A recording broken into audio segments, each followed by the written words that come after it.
दोस्तों, हम सेमेस्टर 6 के हिस्ट्री मेजर पेपर 12 के सिलेबस को पढ़ रहे थे। देखिए दोस्तों, इसमें हम यूनिट 2 को कर रहे थे। देखिए, यूनिट 2 में हमें 3 बिंदु पढ़ना था और पहले बिंदु को हमने पढ़ लिया था।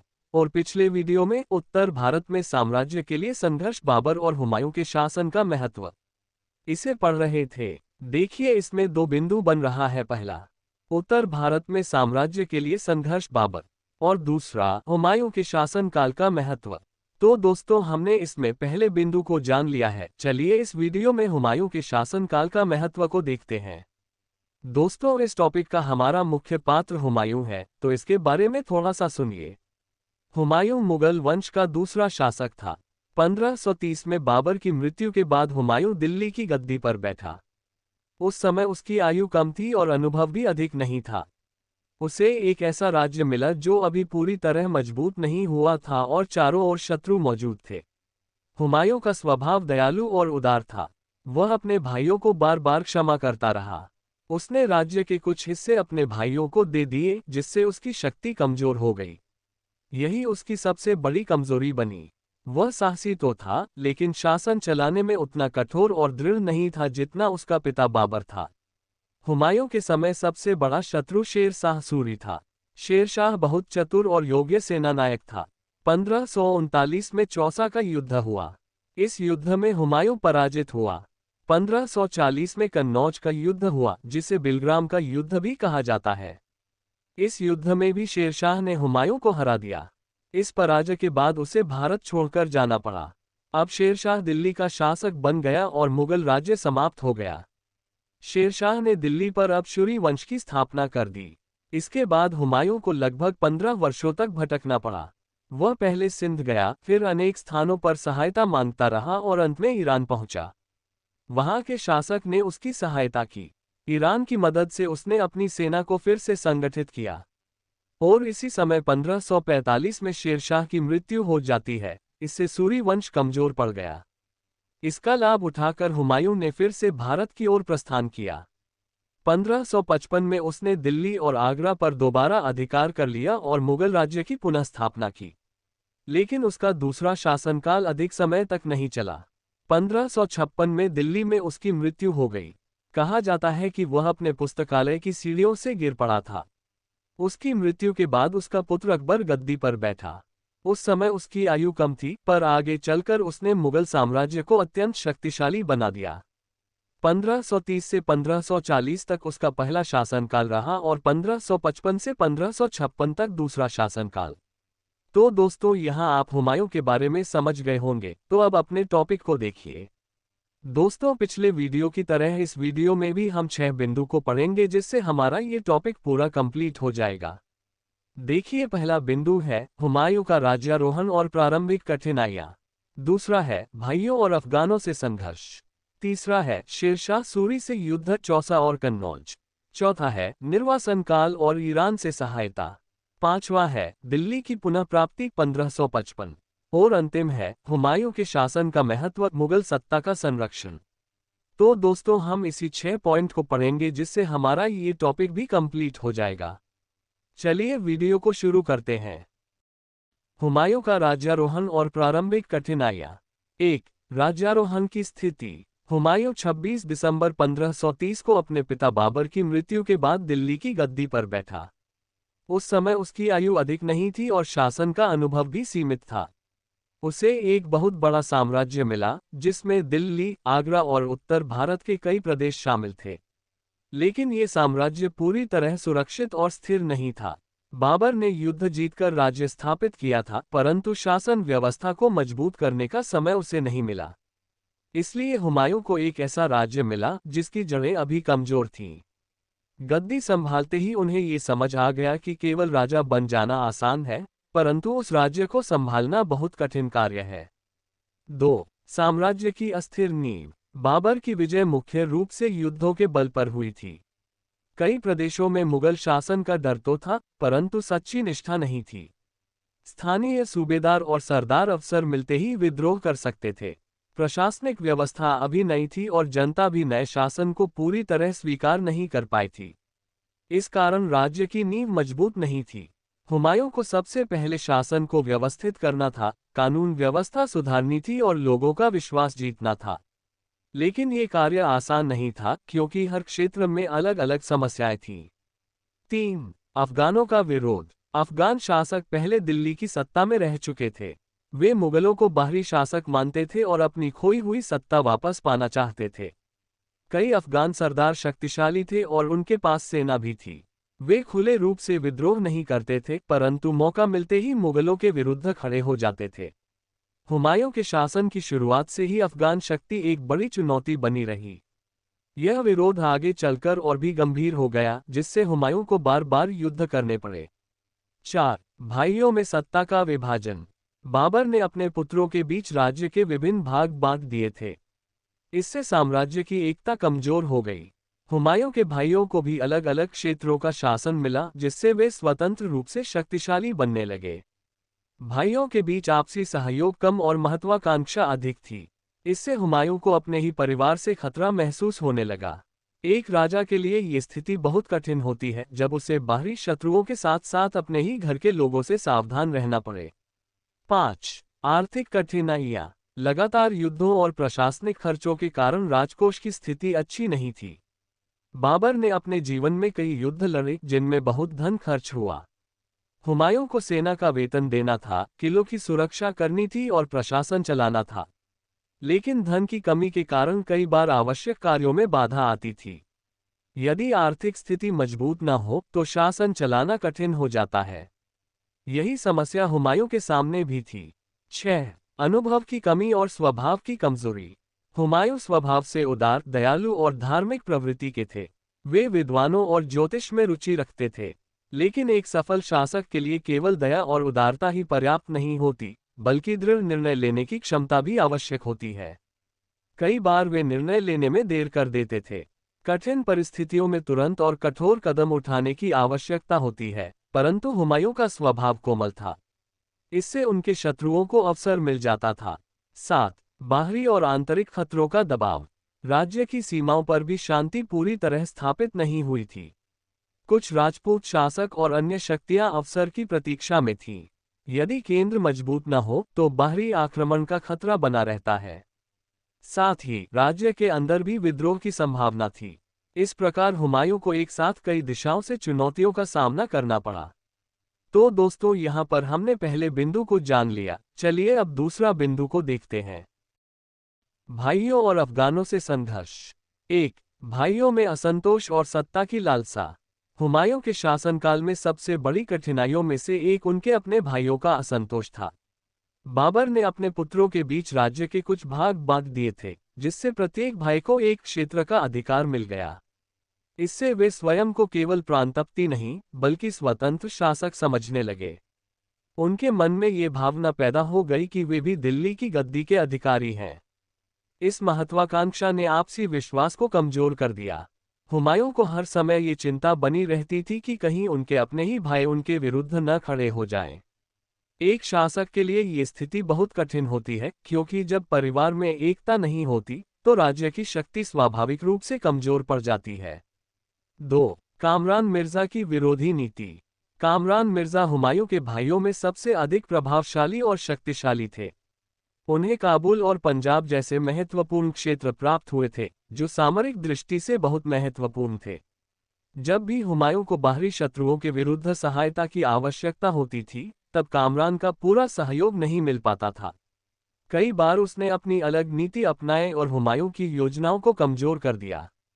उसका उद्देश्य अपने क्षेत्र और शक्ति को सुरक्षित रखना था, न कि पूरे साम्राज्य की रक्षा करना। इस स्वार्थपूर्ण नीति के कारण मुगल शक्ति बढ़ गई और शत्रुओं को अवसर मिल गया।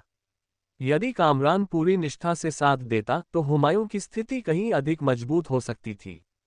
3. अन्य भाइयों का विद्रोही व्यवहार। हुमायूं के अन्य भाइयों ने भी समय समय पर असहयोग और विद्रोह का मार्ग अपनाया। वे अपने अपने क्षेत्रों में शक्ति बढ़ाने का प्रयास करते रहे। जब शासक को अपने ही परिवार के सदस्यों पर विश्वास न रहे तो प्रशासनिक स्थिरता प्रभावित होती है। हुमायूं को अपने भाइयों को शांत करने और नियंत्रण में रखने के लिए समय और शक्ति दोनों खर्च करनी पड़ी। इससे उनका ध्यान बाहरी शत्रुओं से हटकर आंतरिक समस्याओं पर अधिक केंद्रित हो गया। परिणामस्वरूप साम्राज्य की शक्ति कमजोर पड़ती गई। 4. अफगानों की पुरानी सत्ता की भावना। अफगान शासक पहले दिल्ली की गद्दी पर शासन कर चुके थे। वे स्वयं को इस भूमि का स्वाभाविक शासक मानते थे। मुगलों को वे बाहरी और अस्थायी शासक समझते थे। इस कारण उनके मन में असंतोष और विद्रोह की भावना बनी रही। कई अफगान सरदार शक्तिशाली थे और उनके पास प्रशिक्षित सेना भी थी। वे खुलकर चुनौती देने का अवसर खोजते रहते थे। हुमायूं के लिए यह एक निरंतर चिंता का विषय था, क्योंकि अफगान शक्ति कभी पूरी तरह समाप्त नहीं हुई थी। 5. अफगानों का संगठित प्रतिरोध। अफगान नेताओं ने आपस में मिलकर मुगलों के विरुद्ध योजनाएं बनाईं। वे जानते थे कि हुमायूं अपने भाइयों से संघर्ष में उलझे हुए हैं, इसलिए ये समय उनके लिए अनुकूल है। उन्होंने कई स्थानों पर विद्रोह किया और मुगल शासन को चुनौती दी। इस संगठित प्रतिरोध के कारण हुमायूं को एक साथ कई मोर्चों पर युद्ध करना पड़ा। इससे सेना और संसाधनों पर अतिरिक्त दबाव पड़ा। 6. साम्राज्य की एकता और प्रशासन पर प्रभाव।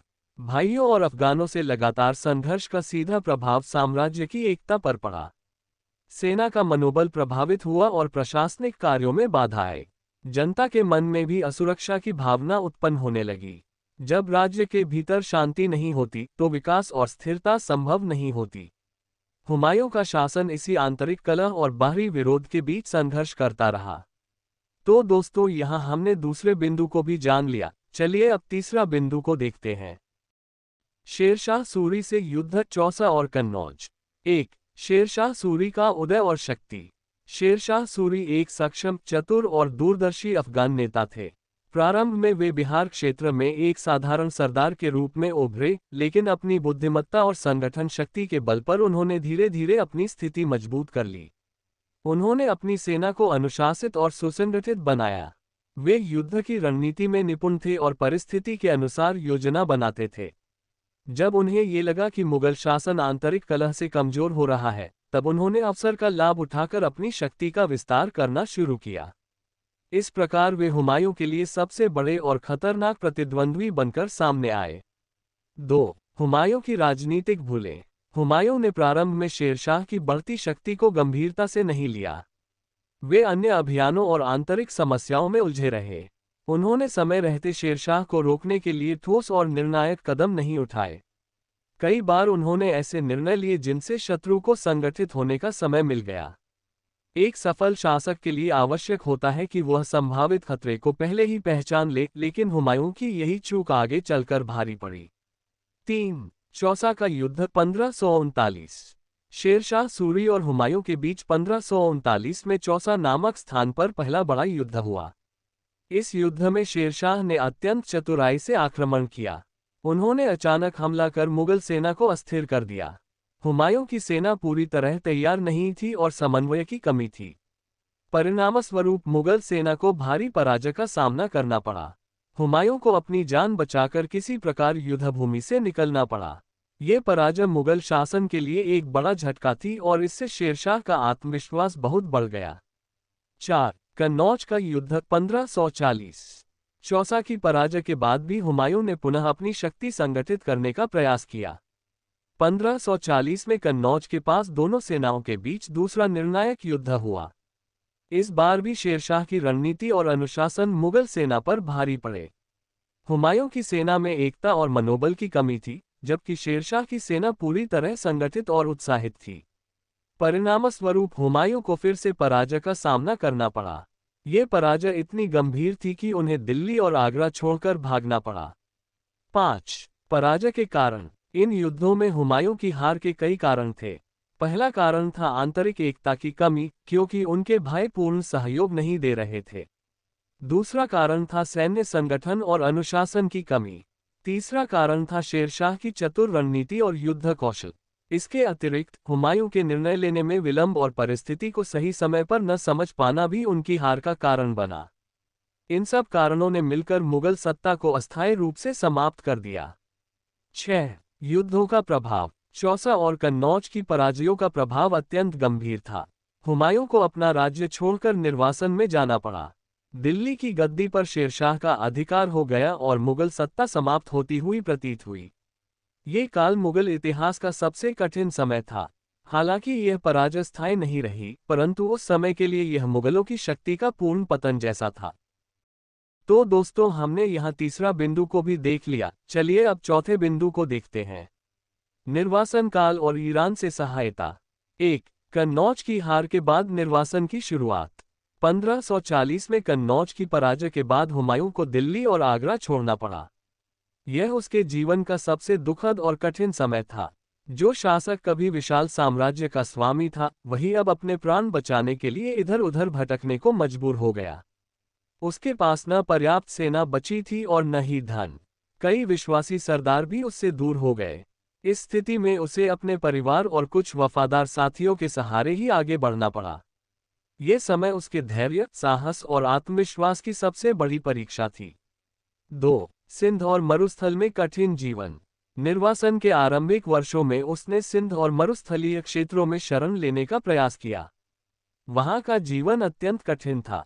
जल और भोजन की कमी, असुरक्षित वातावरण और अनिश्चित भविष्य ने उसे बहुत परेशान किया।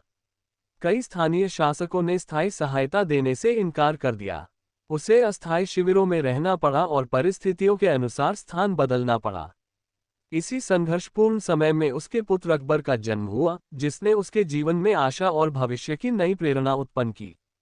3. साथियों की कमी और मानसिक पीड़ा। संकट के समय उसे यह अनुभव हुआ कि सच्चे सहयोगी बहुत कम होते हैं।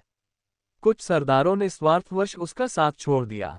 इस कारण उसे न केवल राजनीतिक बल्कि मानसिक पीड़ा भी सहनी पड़ी। एक पराजित शासक के रूप में उसे अपमान और असुरक्षा दोनों झेलने पड़े। फिर भी उसने हार नहीं मानी। उसने धैर्य रखा और उचित अवसर की प्रतीक्षा करता रहा। यही धैर्य आगे चलकर उसके पुनरुत्थान का कारण बना। 4. ईरान की ओर प्रस्थान का निर्णय। जब भारत में उसे स्थायी सहारा नहीं मिला, तब उसने ईरान की ओर जाने का निश्चय किया। ये निर्णय आसान नहीं था, क्योंकि उसे एक विदेशी शासक से सहायता मांगनी थी। फिर भी उसने परिस्थितियों को समझते हुए व्यावहारिक कदम उठाया। उसने सोचा कि यदि बाहरी सहायता मिल जाए तो वह पुनः अपनी शक्ति संगठित कर सकता है। ये निर्णय उसके राजनीतिक विवेक को भी दर्शाता है, क्योंकि उसने परिस्थिति के अनुसार नई दिशा अपनाई।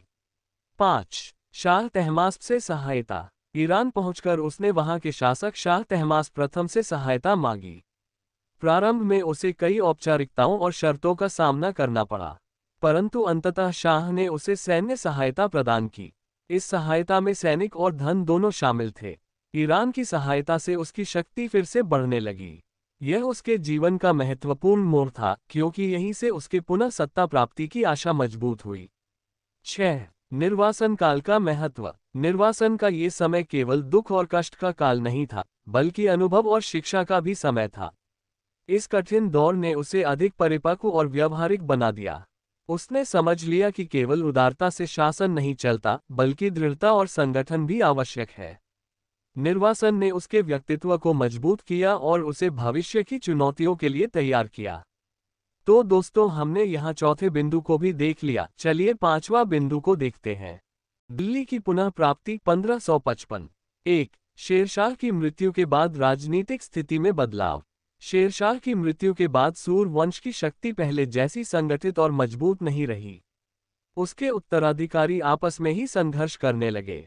शासन में स्थिरता की कमी आने लगी और प्रशासन कमजोर होने लगा।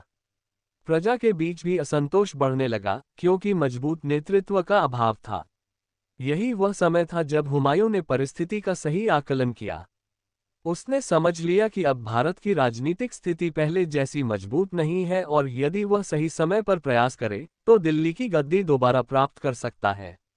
इस प्रकार उसने अवसर का लाभ उठाने की योजना बनाई। 2. सेना का पुनर्गठन और आत्मविश्वास की वापसी। निर्वासन के कठिन वर्षों ने उसे धैर्य और अनुभव दोनों दिए थे। ईरान से मिली सहायता के आधार पर उसने अपनी सेना को नए सिरे से संगठित किया। उसने सैनिकों में उत्साह और विश्वास पैदा किया कि मुगल सत्ता फिर से स्थापित की जा सकती है। पहले की तुलना में वह अब अधिक सतर्क और व्यावहारिक हो गया था। उसने बिना जल्दबाजी के योजनाबद्ध ढंग से आगे बढ़ना शुरू किया। इस बार उसका उद्देश्य केवल युद्ध जीतना नहीं था, बल्कि स्थायी रूप से शासन को पुनः स्थापित करना था। 3. पंजाब पर अधिकार स्थापित करना। भारत में प्रवेश करने के बाद उसने सबसे पहले पंजाब क्षेत्र को अपने नियंत्रण में लेने का प्रयास किया। पंजाब सामरिक दृष्टि से अत्यंत महत्वपूर्ण था क्योंकि यह उत्तर पश्चिम से आने जाने का मुख्य मार्ग था। यदि यह क्षेत्र सुरक्षित न हो तो दिल्ली पर अधिकार टिक नहीं सकता था। उसने सावधानीपूर्वक अभियान चलाकर वहां अपनी स्थिति मजबूत की। धीरे धीरे उसके प्रभाव में वृद्धि होने लगी और उसके समर्थकों की संख्या भी बढ़ने लगी। पंजाब पर अधिकार स्थापित करना उसकी पुनर्वापसी की दिशा में पहला ठोस कदम था। 4. दिल्ली की ओर निर्णायक बढ़त। पंजाब में सफलता मिलने के बाद उसका आत्मविश्वास और बढ़ गया। उसने समझ लिया कि अब दिल्ली की ओर बढ़ने का समय आ गया है। उस समय सूर्यवंश के शासक आपसी संघर्ष में उलझे हुए थे, जिससे उनका प्रतिरोध कमजोर हो गया था। उसने इस अवसर का लाभ उठाया और योजनाबद्ध तरीके से आगे बढ़ा। उसकी सेना अब पहले की तुलना में अधिक संगठित और अनुशासित थी। इस कारण उसका अभियान सफल होता गया और अंततः 1555 में उसने दिल्ली पर पुनः अधिकार कर लिया। 5. 1555 में दिल्ली की पुनः प्राप्ति। 1555 में दिल्ली की गद्दी पर उसका पुनः बैठना केवल एक राजनीतिक घटना नहीं थी, बल्कि उसके लंबे संघर्ष और धैर्य की विजय थी। लगभग 15 वर्षों के संघर्ष, अपमान और कष्टों के बाद उसने अपनी खोई हुई सत्ता वापस पाई। यह उसकी दृढ़ इच्छाशक्ति और निरंतर प्रयास का परिणाम था। उसकी वापसी ने यह सिद्ध कर दिया कि अस्थायी पराजय स्थायी हार नहीं होती। यदि धैर्य और सही अवसर का इंतजार किया जाए तो खोई हुई प्रतिष्ठा भी वापस पाई जा सकती है। 6. पुनर्स्थापना का महत्व। दिल्ली की पुनः प्राप्ति ने मुगल सत्ता को फिर से जीवित कर दिया। यदि वह ये सफलता प्राप्त न करता तो संभव है कि मुगल शासन इतिहास में केवल एक अल्पकालिक घटना बनकर रह जाता। उसकी वापसी ने आगे चलकर अकबर के शासन की नींव तैयार की। इस प्रकार 1555 की यह घटना केवल व्यक्तिगत सफलता नहीं थी, बल्कि पूरे मुगल वंश के भविष्य को सुरक्षित करने वाली घटना थी। दोस्तों, यहाँ हमारा 5वां बिंदु भी खत्म। चलिए अब छठे और आखिरी बिंदु को देखते हैं। हुमायूं के शासन का महत्व। मुगल सत्ता का संरक्षण। 1. मुगल वंश की निरंतरता को बनाए रखना। हुमायूं का शासन भले ही संघर्षों से भरा रहा, परंतु उसका सबसे बड़ा महत्व ये था कि उसने मुगल वंश को समाप्त नहीं होने दिया। कन्नौज की पराजय के बाद ऐसा प्रतीत होने लगा था कि भारत में मुगल सत्ता का अंत हो गया है। यदि वह उस समय हार मान लेता और प्रयास छोड़ देता तो मुगल वंश इतिहास में केवल एक छोटी घटना बनकर रह जाता। लेकिन उसने धैर्य और साहस के बल पर संघर्ष जारी रखा। अंततः दिल्ली की पुनः प्राप्ति के साथ उसने ये सिद्ध कर दिया कि मुगल सत्ता केवल अस्थायी रूप से कमजोर हुई थी, समाप्त नहीं हुई थी। 2. धैर्य और संघर्ष का उदाहरण। उसका जीवन ये दर्शाता है कि एक शासक को कठिन परिस्थितियों में भी धैर्य नहीं खोना चाहिए। निर्वासन के वर्षों में उसने अनेक कष्ट झेले, अपमान सहा और अस्थिर जीवन व्यतीत किया। फिर भी उसने अपने लक्ष्य को नहीं छोड़ा। ये संघर्ष केवल व्यक्तिगत नहीं था, बल्कि एक वंश और शासन की प्रतिष्ठा को बचाने का प्रयास था। उसके धैर्य और निरंतर प्रयास ने आगे आने वाली पीढ़ी के लिए प्रेरणा का कार्य किया। 3. प्रशासनिक अनुभव और परिपक्वता। निर्वासन और पुनर्वापसी के बीच के वर्षों ने उसे अधिक परिपक्व और व्यावहारिक बना दिया। प्रारंभिक शासनकाल में उसमें जो कमजोरियां थीं, निर्वासन के बाद वह पहले की अपेक्षा अधिक सावधान हो गया था। उसने समझ लिया था कि केवल उदारता से शासन नहीं चलता, बल्कि संगठन, अनुशासन और दृढ़ता भी आवश्यक है। इस अनुभव ने मुगल शासन को स्थिर बनाने में सहायता की। 4. भविष्य के महान शासन की नींव।